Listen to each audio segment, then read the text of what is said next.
Jesus came down from the mountainside, large crowds followed him. A man with leprosy came and knelt before him and said, "Lord, if you are willing, you can make me clean." Jesus reached out his hand and touched the man. "I am willing," he said, "be clean." Immediately he was cleansed of his leprosy.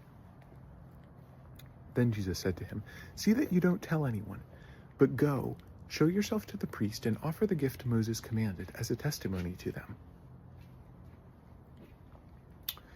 When Jesus had entered Capernaum, a centurion came to him asking for help.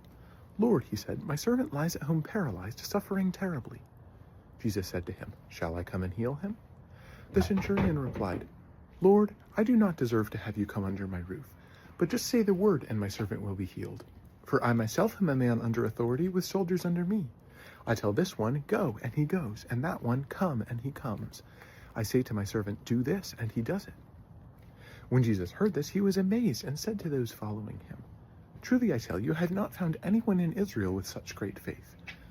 I say to you that many will come from the east and the west and will take their places at the feast with Abraham, Isaac, and Jacob in the kingdom of heaven. But the subjects of the kingdom will be thrown outside into the darkness, where there will be weeping and gnashing of teeth." Then Jesus said to the centurion, "Go, let it be done just as you believed it would."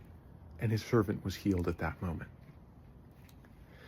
When Jesus came into Peter's house, he saw Peter's mother-in-law lying in bed with a fever. He touched her hand, and the fever left her, and she got up and began to wait on him.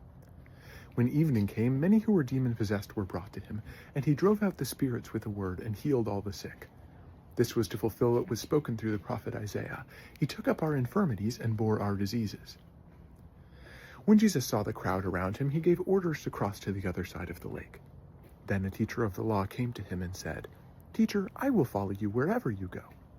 Jesus replied, "Foxes have dens and birds have nests, but the Son of Man has no place to lay his head."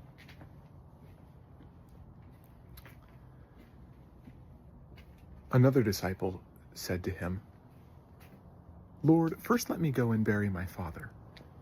But Jesus told him, "Follow me and let the dead bury their own dead."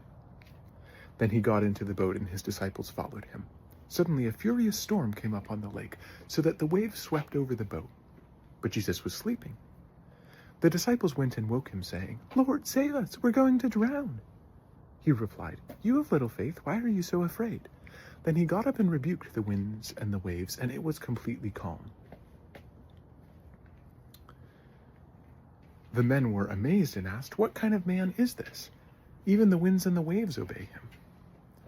When he arrived at the other side in the region of the Gadarenes, 2 demon-possessed men coming from the tombs met him.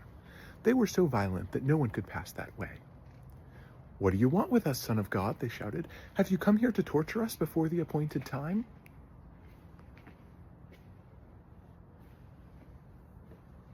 Some distance from them, a large herd of pigs was feeding. The demons begged Jesus, "If you drive us out, send us into the herd of pigs." He said to them, "Go." So they came out and went into the pigs, and the whole herd rushed down the steep bank into the lake and died in the water. Those tending the pigs ran off, went into the town, and reported all this, including what had happened to the demon-possessed men. Then the whole town went out to meet Jesus. And when they saw him, they pleaded with him to leave their region.